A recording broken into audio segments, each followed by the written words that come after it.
deep within the emerald heart of the alien forest known as Veithra, where trees pulsed with inner light like living lanterns and vines hummed ancient songs in the wind, a lone huntress lay dying. Her name was Silra, daughter of the Frost Moon clan, a fierce warrior whose people had guarded the wilds for generations. Blue-skinned and crowned with hair as white as frozen starlight, she moved through the jungle like a ghost, silent, swift, deadly. But now she was broken.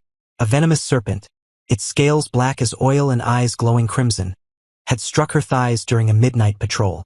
Its fangs sank deep, injecting a poison so potent it turned muscle to ice and blood to fire. She tried to crawl, dragging her paralyzed legs over mossy roots, but each breath came slower, colder. The world blurred, her vision dimmed. Above her, the twin moons of Zenith cast silver shadows across the canopy, as if mourning her fall. Silra had never feared death. Among her people, warriors who died in service were said to become part of the great spirit wind, whispering through the trees for eternity. But something inside her resisted. Not fear, pride. She was not meant to die alone, forgotten beneath the roots of a world that no longer needed her. She gritted her teeth, trying to rise, but her body betrayed her. Her hands trembled. Her heartbeat slowed, echoing like a drumbeat fading into silence. Then, from the mist, came a sound unlike any she had heard before. A clumsy crunch of boots on brittle leaves, followed by a low whistle. Human. He emerged from the fog like a creature out of legend. Tall, broad-shouldered, clad in a dusty explorer's suit patched with wires and solar panels. His name was Dren, though she wouldn't learn it for days. He wasn't handsome by human standards. His nose crooked from an old break, his dark hair perpetually messy, one ear slightly larger than the other. But there was a warmth in his eyes, a curious spark that made him seem more alive than anyone she'd ever seen. He froze when he saw her, dropping his scanner and muttering something under his breath in a language she didn't understand. Then he ran to her side. Dren had come to Veithra searching for rare bioluminescent fungi rumored to cure radiation sickness back on Earth. Instead, he found a dying alien woman with skin like twilight and hair like snow. He didn't hesitate. Kneeling beside her, he saw the twin puncture wounds on her thighs, swollen and pulsing with a sickly green glow. The air around them smelled faintly of burnt copper. He recognized the signs he'd read about the Shadowfang snakes in the planetary database. Their venom shut down the nervous system, then slowly petrified the victim from the inside. Death took hours. It was agonizing, and unless treated immediately, it was certain. Without thinking, Dren pulled out his medkit, flipped open the emergency blade, and sliced 2 shallow cuts over the wounds. Silra groaned, her body arching despite her paralysis. He pressed his mouth to the first wound and sucked hard, drawing up thick, foul-smelling fluid. He spat it into the dirt, where it sizzled like acid. Again and again he did this, sucking, spitting, wiping his mouth with the back of his hand, grimacing at the taste like rotten eggs and battery fluid. He didn't stop until his lips were numb and his stomach churned. When he finished, he injected her with an antitoxin booster from his kit. Not designed for her species, but it was all he had. Then he waited. Minutes passed. The forest held its breath. Fireflies the size of moths drifted around them, their golden lights flickering in time with Silra's fading pulse. Dren wiped sweat from his brow, watching her face. Her eyelids fluttered. A soft sound escaped her lips, something between a sigh and a growl. Then, suddenly, her entire body stiffened. Not with pain, with cold. Ice began to spread from her core, crawling along her arms and legs like frost on glass. Her blue skin turned paler, almost translucent. Her breath came in visible puffs. Dren stumbled back, eyes wide. He'd read about this too, cryoshock. Some alien species, when near death, triggered a survival mechanism that froze their bodies to preserve vital organs. It wasn't death. It was suspended life. But if not reversed within 48 hours, it became permanent. "Oh, you've got to be kidding me," Dren muttered, slapping his forehead. "I save you and now you're a popsicle?" He checked his scanner. No pulse, no respiration, but cellular activity was still present, barely. He wrapped her in his thermal blanket, hoisted her onto his back using a cargo harness, and began the long trek back to his crashed pod, half buried in a clearing 3 miles east. It hadn't been a graceful landing. His ship had been hit by a plasma storm during descent, sending him spiraling into the jungle like a meteor. Now, the pod was barely functional, life support flickering, comms dead, food synthesizer producing nothing but lukewarm oatmeal-flavored paste. But it had heat. It had power. And most importantly, it had a medical bay. For 2 days, Dren worked tirelessly. He rigged the pod's heating unit to slowly warm Silra's body, monitoring her temperature every 15 minutes. He fed nutrients through an 4-line adapted from his own emergency supply. He even sang to her badly old earth folk songs his grandmother used to hum while cooking stew. Asterisk, you are my sunshine. My only sunshine, asterisk. He croaked, voice cracking on the high notes. Yeah, I know, terrible, he added, glancing at her frozen face. But hey, if this works, you owe me a concert. On the 3rd morning, just as the twin suns rose above the treetops, painting the sky in violet and gold, Silra's fingers twitched. Then her chest rose. Then her eyes opened. They were silver like liquid mercury, and they locked onto Dren's with terrifying intensity. He nearly dropped his coffee substitute, which tasted like burnt rubber, but he drank it anyway. She sat up slowly, scanning the room, her breath coming in sharp gasps. Her gaze darted to her thighs. Clean, bandaged, no trace of the poison. Then back to him. You saved me? Her voice was low, raspy, like wind through stone cracks. Dren grinned. Took you long enough to notice. You've been napping for 3 days. I was starting to think you liked the decor. She didn't smile. Instead, she swung her legs over the edge of the medbed and stood. Wobbly at first, then strong. She looked at him, really looked at him. This small, fragile creature who had risked his life to pull death from her veins with his own mouth. Who had carried her through the dangerous forest. Fought off a pack of skittering night stalkers with nothing but a flashlight and a frying pan. And sung off-key songs to keep her from freezing forever. Something shifted inside her. Something ancient. Something forbidden. Among her people, such a bond, the saving of a life through intimate sacrifice, was called Thalves, the unbreakable thread. It was said that when one life is given to save another in such a way, the souls become entwined. Not romantic, not always, but binding. Forever. To break it brought misfortune. To deny it invited madness. And yet, what she felt now went beyond duty. It burned. She stepped forward, closing the distance between them. Dren took a step back, raising his hands. Whoa, easy there, Frost Queen. You just woke up. Maybe sit down? Have a snack? I've got, mystery paste. But Silra didn't listen. She reached out, her cool fingers brushing his cheek. He flinched, not from fear, but from the shock of her touch. It was like being kissed by winter. Yet it sent a shiver through him that had nothing to do with temperature. You tasted my poison, she whispered. You breathed my death. That makes you mine. Dren blinked. Okay, that's one way to put it. How about indebted? Or we're even? Or thanks and goodbye? No, her voice hardened. You do not walk away. Not after this. He sighed, rubbing his neck. Look, I get it. You're grateful. I'd be too if someone sucked snake gunk out of my leg. But I'm just passing through. My ship's busted. Sure. But once I fix the comms, I call for extraction. Go home. Eat real food. See my mom. Maybe adopt a cat. Normal stuff. You will not leave, she said, stepping closer. The forest is not safe. The shadow fangs are only the beginning. There are worse things here. Things that hunt in silence. Things that wear the faces of the dead. Dren snorted. Right? Like in every horror hollow I've ever seen. Next you'll tell me there's a cursed temple and a prophecy.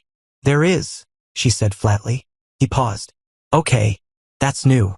Silra crossed her arms. The temple of Yulna lies beneath the Black Falls. It is said that whoever drinks from the pool of echoes will hear the voice of their true fate.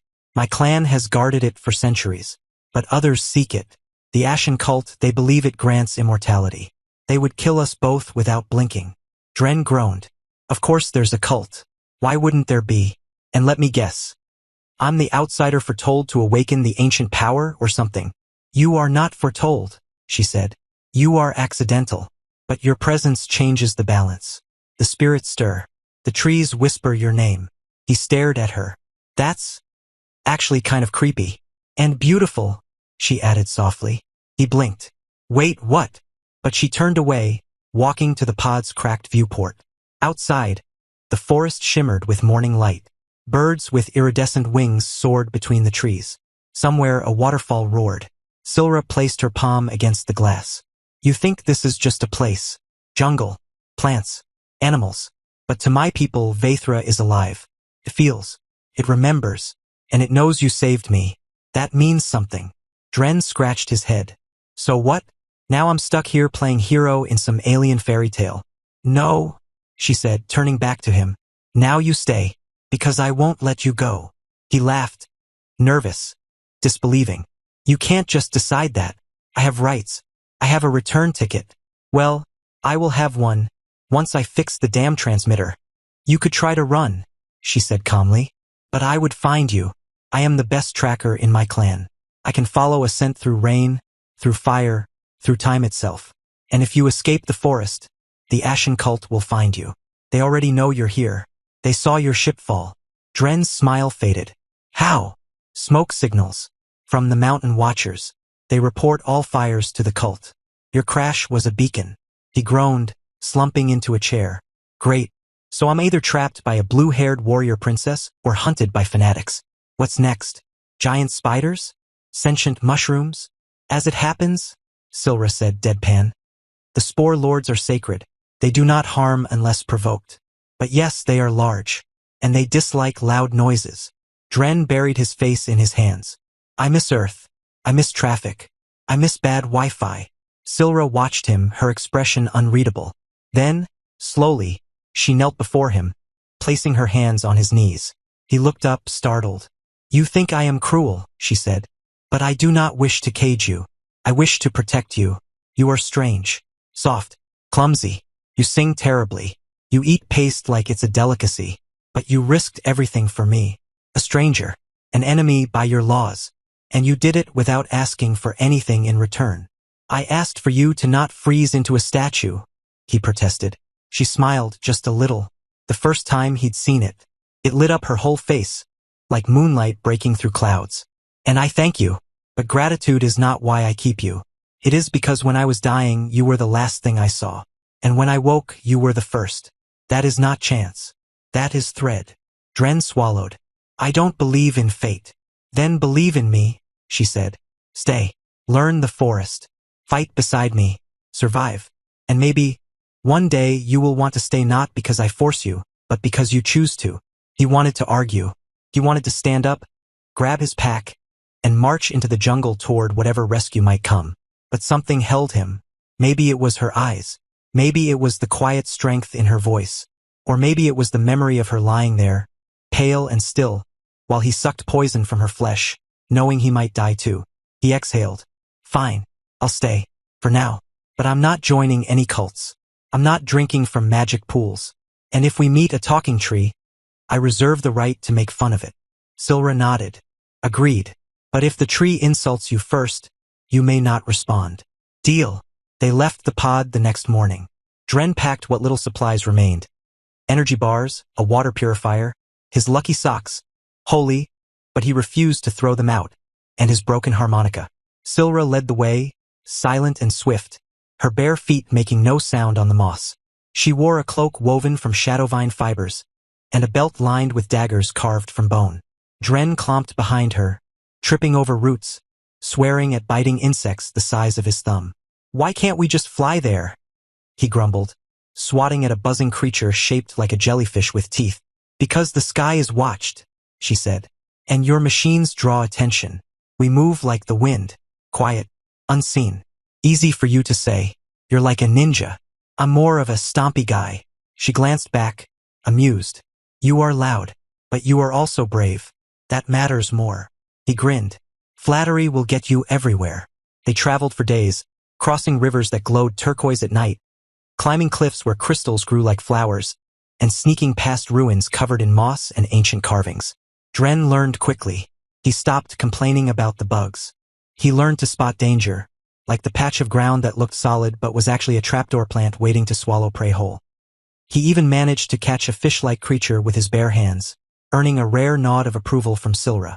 One evening, as they camped beneath a giant tree whose roots formed natural arches, Dren asked, Why do your people guard the temple? What's so special about it? Silra poked the fire with a stick. Long ago, our ancestors came from the stars. They crashed here like you, but they were not explorers. They were refugees, fleeing a war that consumed their world. They found Veithra and believed it a gift. But the planet tested them. Only the pure of heart could survive.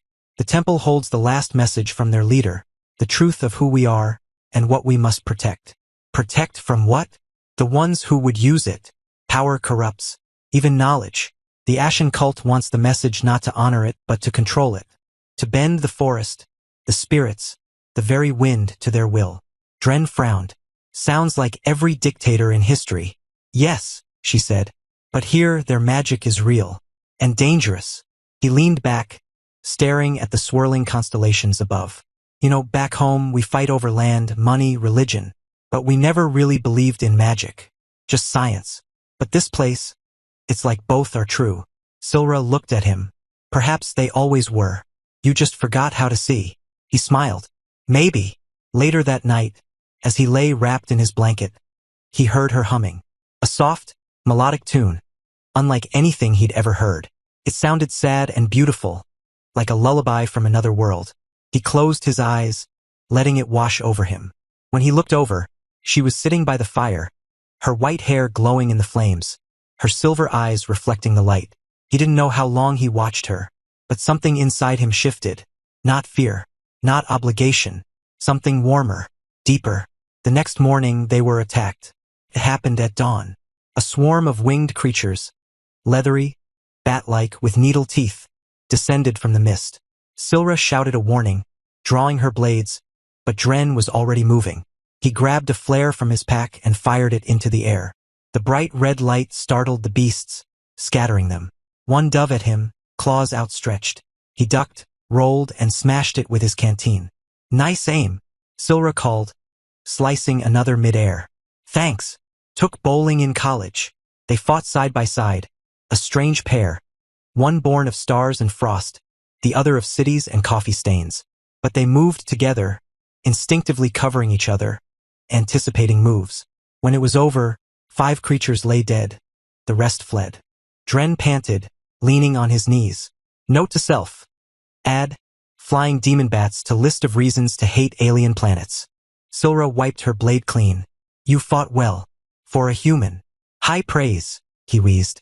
I'll put it on my resume. She looked at him, really looked, and for the first time he saw something new in her eyes. Not duty, not possession, admiration, and maybe, just maybe, the beginnings of love. As they continued onward, the forest grew darker. The trees twisted into unnatural shapes. The air smelled of ash and iron. Silra moved more cautiously now, signaling silence with subtle hand gestures. Dren followed, heart pounding. He didn't need words to know they were close. Then, through the mist, they saw it. The Black Falls. A towering curtain of obsidian water plunging into a bottomless chasm. Behind it, half hidden by spray and shadow, was the entrance to the Temple of Yulna.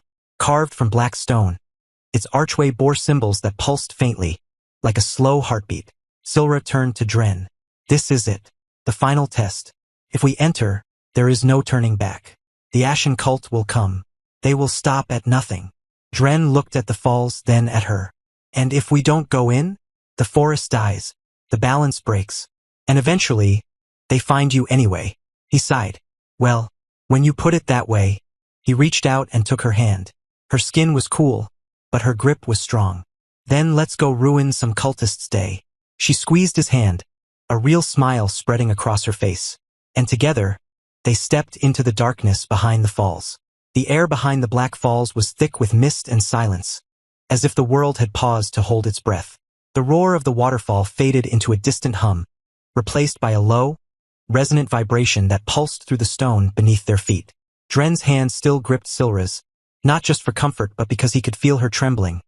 Slightly, barely noticeable, like a leaf caught in a breeze too soft to see. She wasn't afraid. He knew that now, but she was changed. Since the battle with the winged beasts, something had shifted between them. It wasn't just gratitude or duty anymore. It was deeper, unspoken. Every time she looked at him, there was a flicker in her silver eyes. Something warm, something human, though she was anything but.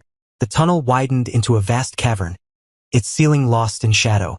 Bioluminescent moss clung to the walls, casting an eerie blue glow over ancient carvings that spiraled down into the depths. Strange symbols pulsed faintly, reacting to their presence. At the center of the chamber stood a bridge made of black crystal, arcing over a bottomless rift. On the other side loomed the Temple of Yulna, a towering structure of obsidian and bone-white stone, shaped like a coiled serpent frozen mid-strike. Silra stopped at the edge of the bridge. "This is where the test begins," she whispered. "The bridge judges the heart. If you fear, it breaks. If you doubt, it crumbles. Only those who walk with purpose may cross." Dren swallowed. "So no second thoughts? No, wait. Maybe I should have packed more snacks." She turned to him, her expression serious. "If you hesitate, you fall. And I cannot save you here." He exhaled sharply. "Well, that's reassuring." But then he looked at her. Not at the warrior, not at the huntress, but at the woman who had woken from death because of him, who had refused to let him go, who had sung a lullaby under alien stars. He squeezed her hand. "I'm not going anywhere," he said. "Not without you." And together, they stepped onto the bridge. It held. With each step, the air grew heavier, charged with energy. Visions flickered at the edges of Dren's sight. Memories twisted into dreams.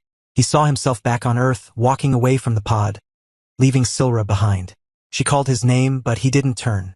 Then the forest burned. Her voice faded. Guilt stabbed through him like a knife. Beside him, Silra gasped.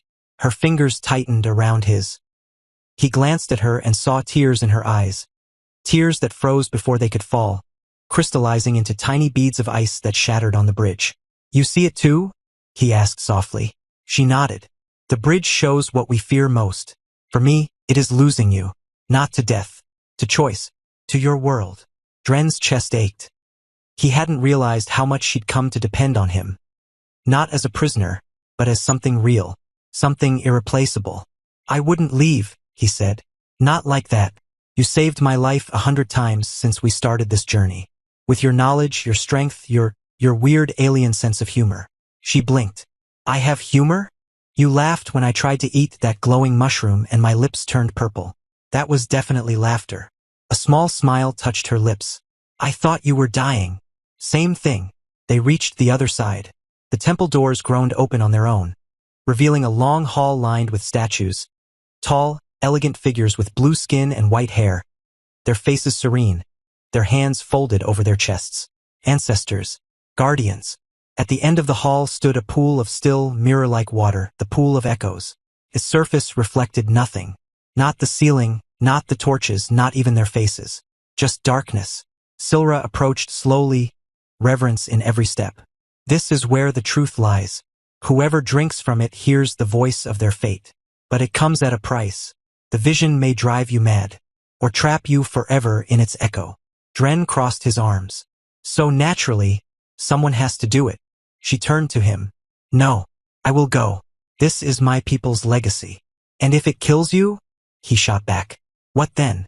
Back to freezing and dragging you out of temples. It is my duty." "Yeah. Well, I'm tired of watching you almost die." The words burst out louder than he meant. Silence followed. Even the air seemed to freeze. Silra stared at him. Then, quietly, "You care." Dren rubbed his face. "Of course I care. You're you." Loud, stubborn, freezing people left and right, singing creepy lullabies, refusing to let me leave.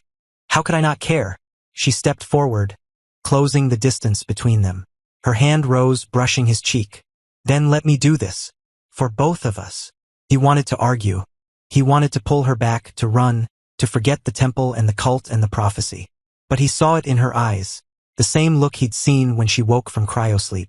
Determination, purpose, love. "Fine," he whispered. "But if you don't come back, I'm jumping in after you. And I'll annoy the spirits until they send you back." She smiled, soft, genuine. "I would expect nothing less." She knelt by the pool and dipped her fingers into the water. It rippled once, then stilled. She brought a handful to her lips and drank. For a heartbeat, nothing happened. Then her body went rigid. Her eyes rolled back. She collapsed to her knees, trembling. Dren rushed to her, catching her before she fell. "Silra, Silra, talk to me." Her mouth moved, but the voice that came out wasn't hers. It was deep, ancient, layered with echoes. The outsider walks the thread of two worlds, one born of fire and steel, the other of ice and wind. When the moon bleeds and the sky cracks, the bond shall be tested. He will stand between ruin and rebirth. She will choose, clan or heart. The forest lives only if love does not falter. Then silence. Silra gasped, snapping back to herself. She clutched Dren's arm, breathing hard. I saw our future. Fire, blood, a war.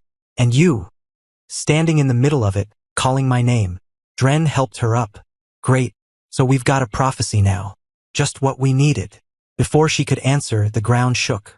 Dust rained from the ceiling. From the tunnel behind them, a chorus of chanting rose, low, guttural, filled with malice. The Ashen Cult, Silra whispered. They're here. They emerged from the temple just as the first wave of cultists poured across the bridge. Cloaked in gray ash, their faces hidden behind masks of charred bone. They moved in eerie unison. Some carried spears tipped with black flame. Others raised staffs crackling with dark energy. At their head strode a figure taller than the rest, a woman with skin like cracked porcelain and eyes that glowed red. She raised a hand, and the chant ceased. Daughter of Frost, she hissed, her voice like breaking glass. You have defiled the sacred pool. Now you will pay. Silra stepped forward, drawing her twin blades. You will not take the truth. Not while I breathe. The leader laughed. And what is breath to one already half dead? You cling to life by the mercy of a weakling. Her gaze slid to Dren. The human, the accidental savior. How poetic that you will die by the same poison you removed. Dren gulped. Okay. Not gonna lie. That's kind of metal. Silra shot him a look. Now is not the time for jokes. Seemed appropriate. The cult leader raised her staff. Take them. Alive.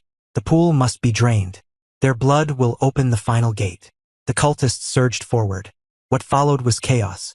Silra moved like a storm, spinning, slashing, leaping with impossible grace. Her blades carved through ash and flesh, sending enemies reeling. Dren fought beside her, using his flare gun, his canteen, even his broken harmonica as a weapon, which, surprisingly, made a loud, screeching noise that startled several attackers.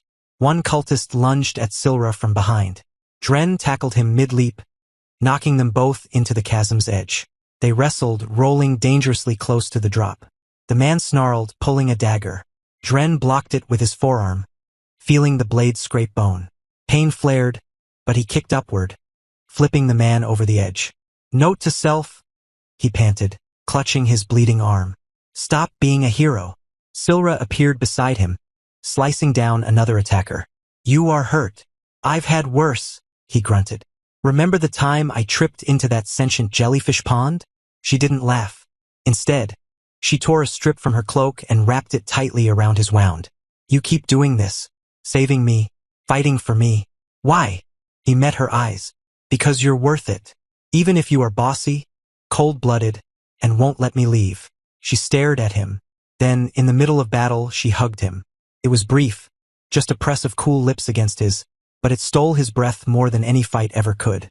When she pulled away, she whispered, Then stay. Not because I command it. Because you want to. I do, he said, heart pounding. I really do. The cult leader shrieked in fury and unleashed a wave of dark energy. The ground split. The bridge cracked. Silra grabbed Dren's hand and ran as the cavern began to collapse. They barely made it outside before the entrance sealed behind them in a thunderous crash of stone. Panting, covered in dust and blood, they stood at the edge of the jungle, the black falls roaring behind them. We can't go back, Silra said. The temple is lost. The cult will try again. Dren leaned against a tree, wiping sweat from his brow. So what now? Go underground? Start a resistance? Open a bed and breakfast for endangered aliens?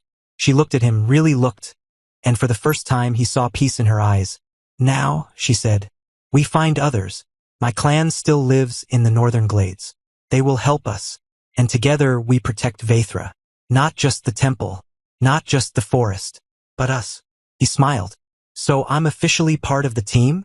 If you promise not to sing during stealth missions. Deal. But I reserve the right to hum.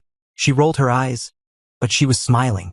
As they walked into the golden light of dawn, hand in hand, the forest seemed to sigh in relief. Birds sang. Flowers bloomed along their path. Somewhere, a distant wind carried the sound of laughter. Soft, melodic, like a lullaby from another world. They didn't know what awaited them: war, exile, love, loss. But they knew one thing, they wouldn't face it alone. And somewhere, deep beneath the roots of Veithra, the pool of echoes shimmered once, reflecting not darkness, but two figures, walking side by side, into the unknown. Years passed, like leaves carried on the wind of time. The war with the Ashen cult did come, just as the prophecy foretold. There was fire, there was blood. The sky cracked open during the eclipse war, when the twin moons aligned and the veil between worlds thinned. Silra stood at the front lines, her blades flashing like lightning, her voice rallying the clans. And Dren was beside her. Not as a warrior born, but as one forged in loyalty, love, and the stubborn refusal to let go. He didn't wield a sword or chant ancient spells. He used his mind, his knowledge of earth tech, his understanding of energy systems, his knack for improvising weapons from scrap. He built sonic emitters that disrupted the cult's dark rituals. He hacked their signal towers using broken alien circuitry and a solar-powered laptop held together by duct tape and hope. And when the final battle raged beneath the ruins of Yulna, it was Dren who triggered the temple's self-sealing mechanism, burying the pool of echoes and the cult leader beneath a mountain of stone. Peace came slowly, like moss growing over scars. With the Ashen threat gone, the scattered tribes of Veithra began to rebuild. But something had changed. The old ways could not remain untouched. The arrival of Dren, the human who had drunk no magic, yet carried the heart of their prophecy, had opened minds. Not all humans were invaders. Not all aliens were monsters. And perhaps, just perhaps, two worlds could learn to live not just side by side, but together. A new settlement rose on the edge of the Emerald Forest, a place where blue-skinned hunters walked beside brown-skinned engineers, where white-haired elders shared stories with human children who stared in wonder. It was called Veithan, the Merging Place, a city of wood and steel, of glowing vines and solar panels, where laughter echoed in both alien tongues and earth languages. And in the heart of it all, nestled among flowering shadow trees and humming energy lamps, stood a small home with a wide porch and a roof shaped like a coiled serpent, Silra and Dren's. They were married under the Twin Moons Festival, when the sky turned silver and the entire forest lit up with bioluminescent blooms. The ceremony was neither fully human nor fully alien, but a blend, like them. Silra wore a cloak woven from frost silk and starlight thread. Dren wore a tunic stitched by her own hands, embroidered with symbols of protection and unity. They exchanged vows in both languages, one spoken with breath, the other sung in a low, melodic chant that made the trees sway in rhythm. There were no priests, only witnesses. Members of the Frost Moon clan, survivors of the war, explorers from Earth who had chosen to stay, even a few curious spore lords floating gently above like glowing jellyfish, pulsing in approval. When it was over, Dren lifted Silra's hood and kissed her, long, deep, and full of years of unspoken promises. The crowd erupted in cheers, howls, and one very loud honk from a malfunctioning robot vendor. Life in Veithan was quiet, but never dull. Dren opened a workshop where he taught young humans and aliens alike how to blend technology with nature, solar drones powered by photosynthetic cells, homes that regulated temperature using living moss, communication devices tuned to the forest's natural frequencies. Kids called him Uncle Dren, mostly because he always had snacks and told wild, exaggerated stories about the time I fought a lava eel with a spoon. Silra became a guardian of peace, training a new generation of huntresses, not to wage war, but to protect the balance. She taught them tracking, survival, and the old songs. But she also insisted they learn human history, medicine, and diplomacy. Strength is not just in the blade, she would say. It is in the choice not to use it. At night, they sat on their porch, wrapped in a single thermal blanket, watching the sky swirl with shooting stars. Sometimes they didn't speak at all. They just listened to the hum of the city, the whisper of the wind, the distant call of a night bird. One evening, as the first snow of the season dusted the treetops, Silra rested her head on Dren's shoulder. "Do you ever miss Earth?" she asked softly. He stirred his tea, real tea now, grown in their backyard garden. "Sometimes. My mom's cooking, football games, bad reality TV. But no, not really, because home isn't a place. It's a person." She smiled, her silver eyes catching the firelight. "You've become quite poetic." "I learned from the best," he said, nudging her. "Though you still haven't laughed at any of my jokes." "I laugh inside," she said. "Liar." She chuckled, low and warm, like embers cracking. Then she reached into her pocket and placed something in his palm. It was a small, smooth stone, carved with two intertwined spirals, one shaped like a flame, the other like a frost pattern. The elders made it, she said. A bondstone. It means we are forever linked. In this life and the next. Dren closed his fingers around it, feeling its weight, its truth. We already were, he said. But I'll keep it anyway, right next to my lucky socks. She rolled her eyes, but she was smiling, and as the stars blinked above them, two souls, so different, so far apart by origin, sat together, not as human and alien, not as hunter and explorer, but as husband and wife, hand in hand, in a world they had helped create, a world where love had bridged the stars, and where, at last, they were truly home.